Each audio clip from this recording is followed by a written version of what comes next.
Welcome back to the Talking Archive. My name is Josh Jacobs.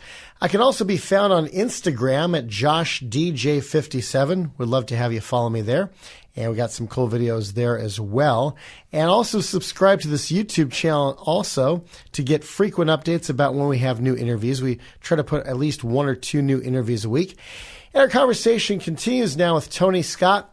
Now, last time he discussed getting into acting as well as his role on Santa Barbara, and also downtimes like a lot of actors have. However, another moment happened where he got back into radio, and here's that story.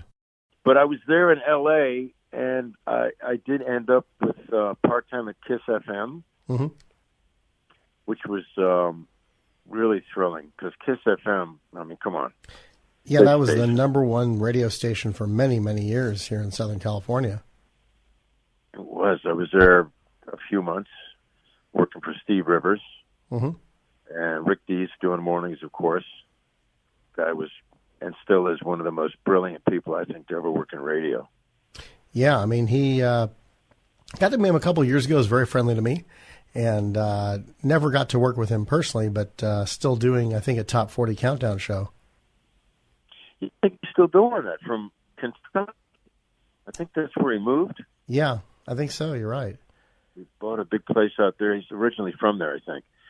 But then K-Earth came along, and Phil Hall, who was programming that, this is 1987, and he took me out to lunch. He remembered me from Denver, funny enough. I sent them an air check. Wow.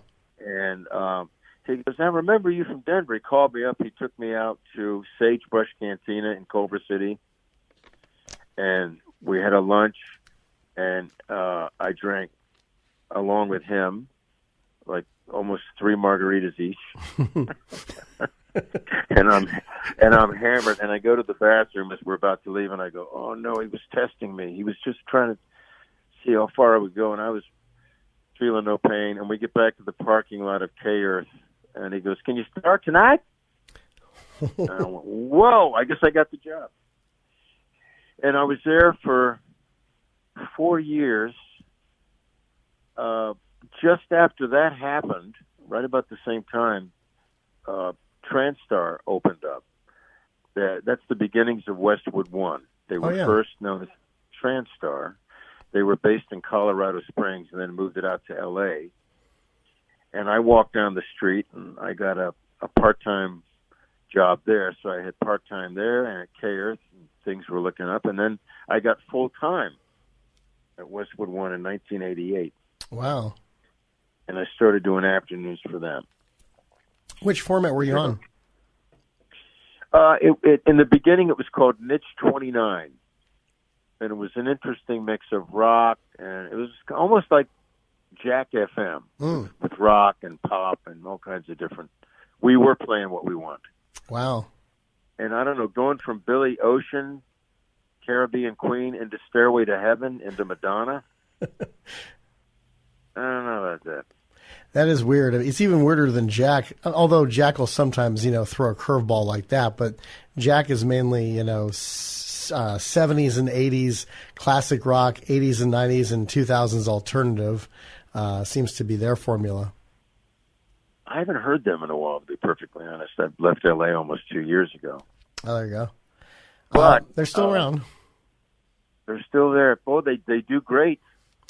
They're programmed very well. I just wonder, I can't, verify this, but I'm wondering if Jack originally was kind of like a placemaker format after they took the arrow off, but then it did so well, they thought, well, let's just put this permanently or something. I don't know.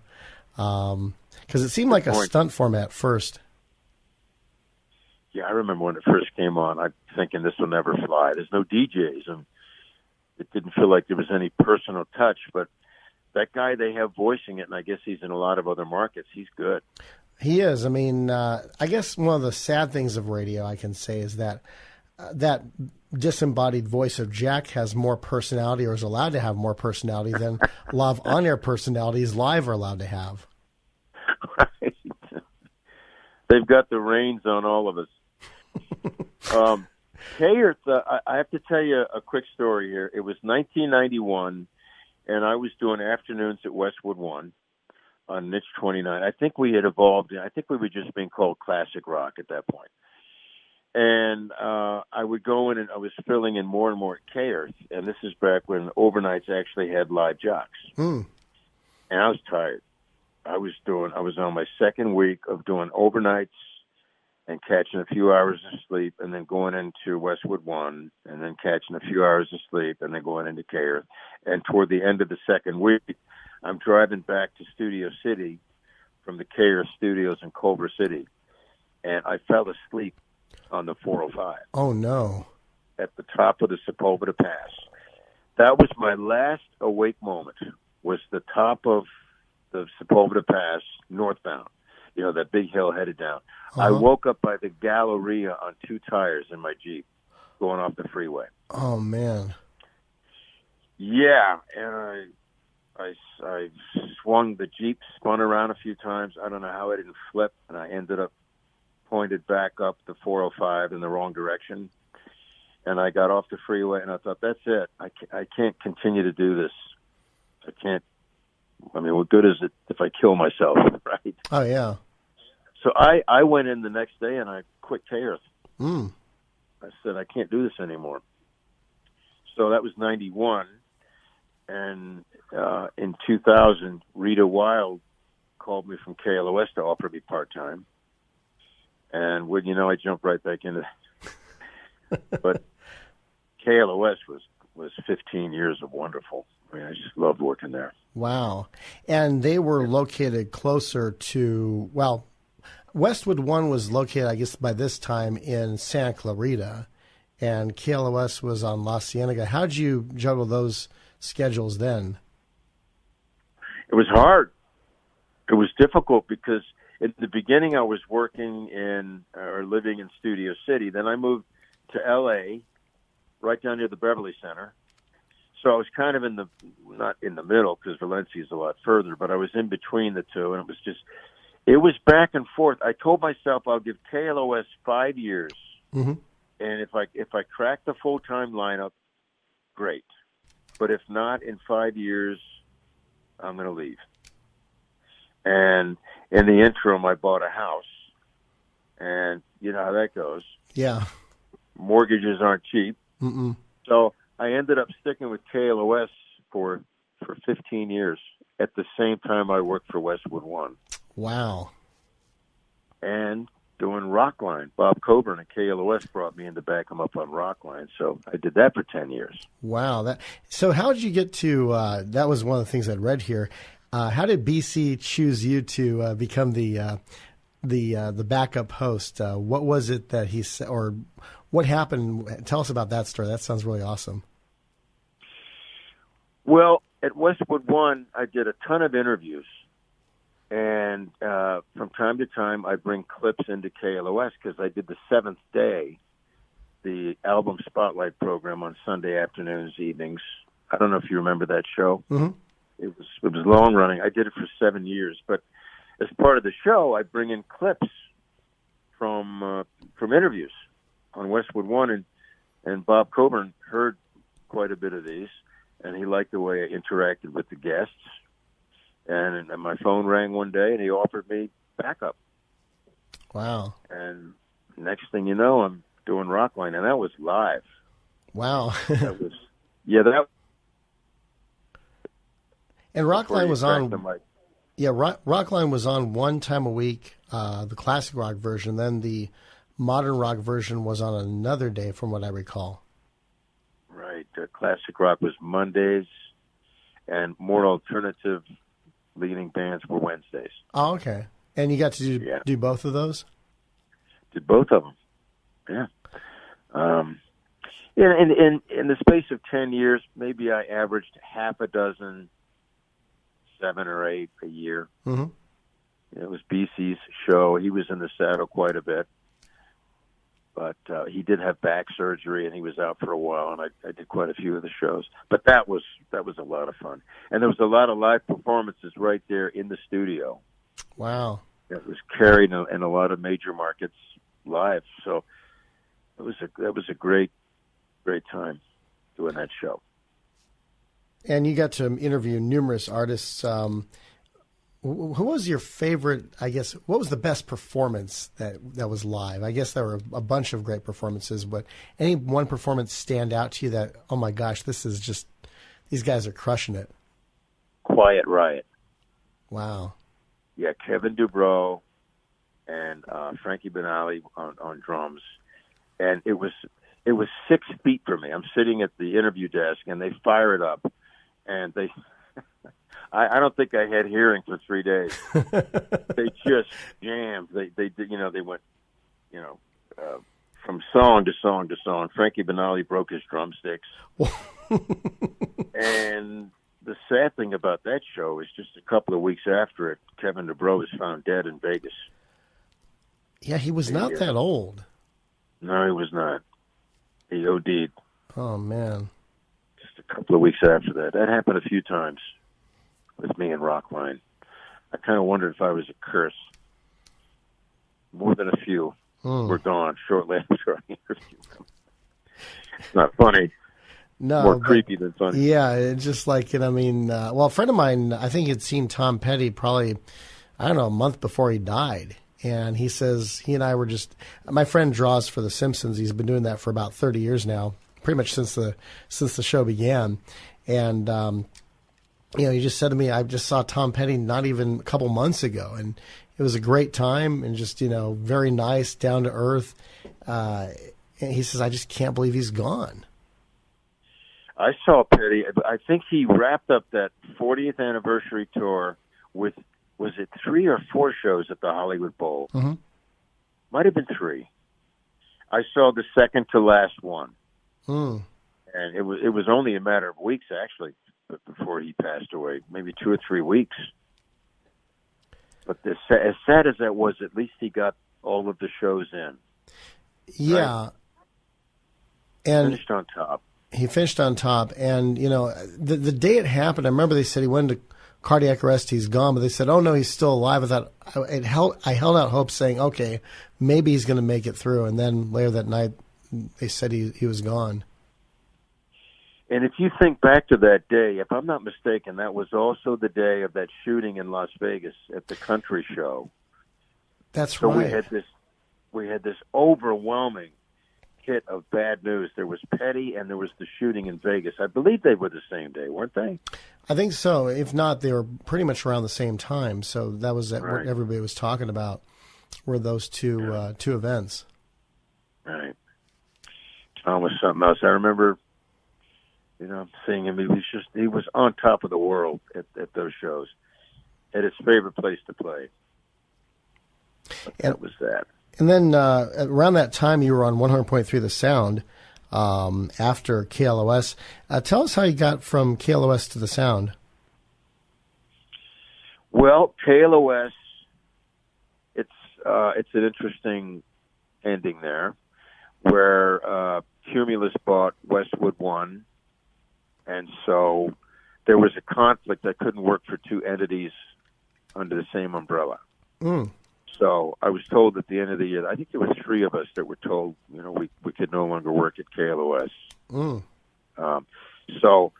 Because Westwood One was brought in, and they were under the same umbrella at that time. So I left KLOS in, I want to say, the beginning of 2015, and just worked for Westwood One. And then they ended their live formats division in L.A. and started doing that in other markets instead of L.A. And I went to work doing afternoons in Charlotte for The Ride. I'm still doing that. Hmm. And let's see, what's the timeline here, Josh? Wow, it all kind of runs together. Okay, it was 2017, maybe late 2016. Dave Beasing hired me at The Sound, brought me in part-time. Mm-hmm. And I was only there about a year exactly before the format flip. They were bought out and they went religious. That's right, yeah. So 2000. I listened to the final day there, throughout the day. And then finally the last hour.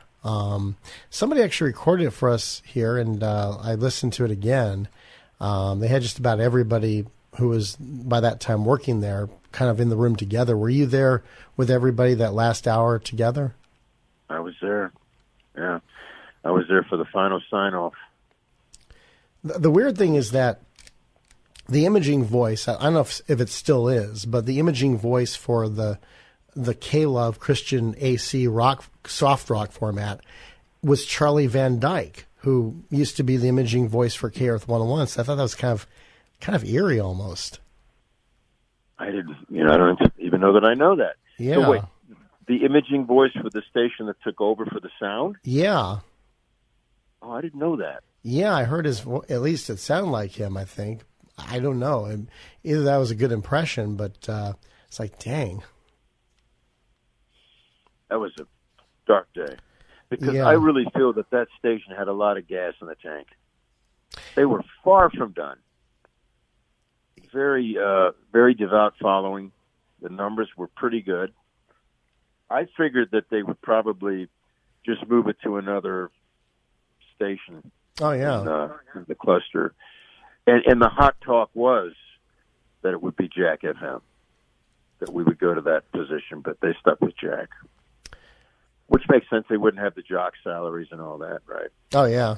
Well, the 88.5 FM, which is KCSN here in Los Angeles, owned by CSUN, and they also simulcast with Saddleback College's 88.5 FM.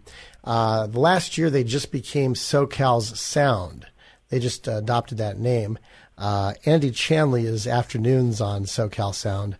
I don't think there's anybody else from the Sound on that station, but I thought it was interesting because that format's more of a AAA than it is a classic rock, but you have a lot of classic rock artists on the AAA format, which the Sound originally was when it first started, before morphing into the more classic rock feel. Yeah, Andy Chanley, who, by the way, was the last person on the air at the Sound. He signed us off. That's right. Andy, I was actually listening to KSCN, KCSN? KCSN, yeah. Yeah.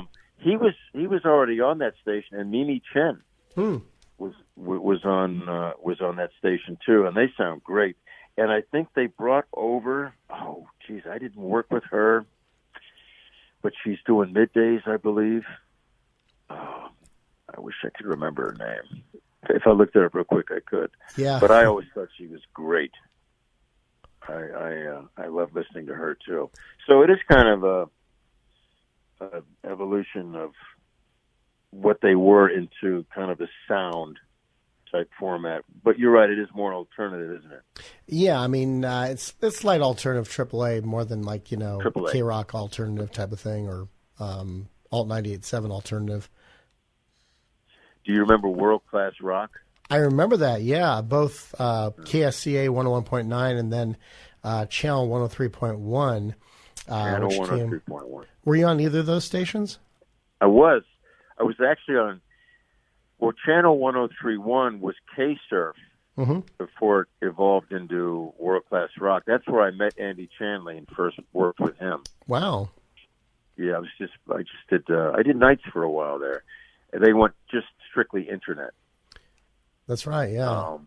And then they went away. You know how radio is. Yeah, exactly. Well, I first remember Andy Chanley on Y107, which was a competitor to K-Rock, and they had these billboards, "We're not even famous in Eagle Rock. We're not even famous in Pasadena," which was just marketing genius. But then they didn't. Unfortunately, got new ownership, and they decided to throw it all away when there was actually getting kind of a following because of that, kind of making fun of the whole world famous thing. Didn't they sign on by playing one song over and over and over and over? I can't remember. I just remember Andy was. I listened to him on Y107. Great jock, by the way, and a great guy. Yeah, I'm trying to remember. I don't remember that. I do remember. When it was when 103.1 was called, when it was Groove Radio before it became Channel 103.1, probably a year after Groove came about and Swedish Eagle was let go, they decided to play "Wannabe" by the Spice Girls on loop. Just the chorus. Tell you what I really want. They just kept doing that over and over and over again, and people were calling up. They were even reporting to local news TV stations saying this radio station keeps on playing a loop of "Wannabe," so it made it all the local news. The DJ's dead. Yeah, exactly. But it got them the publicity they were craving, and ended up going to like a female dance-oriented format, which was what Power 106 originally was. You know, artists like Janet Jackson, Stacey Q, Madonna, but it didn't really last long, and they went back to kind of a groove format like what Swedish Eagle had done, but not as good as Swedish Eagle had done it.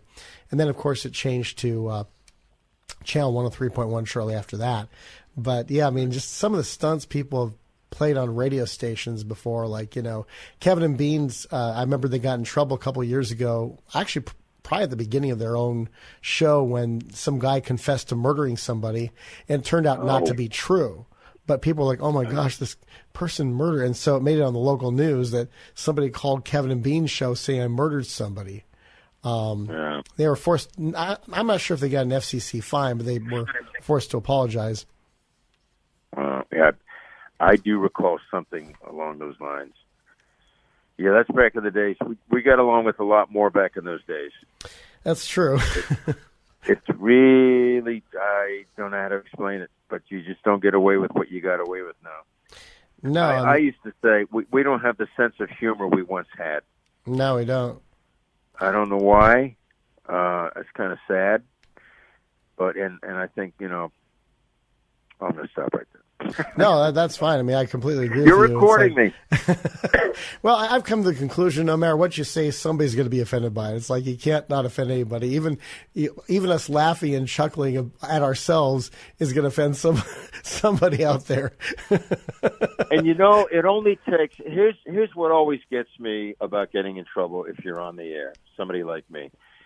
One person can make a lot of noise and have a big effect on programming and on what you say and on what you do. One person complaining, never mind thousands who have no issue with what you did. That's always amazed me, especially lately. Yeah. Where that can happen. Oh, definitely. This is the Talking Archive. My name is Josh Jacobs. We're talking with Tony Scott. And next time I bring up a memory about Westwood One Radio Network that he was kind of shocked that I actually remembered.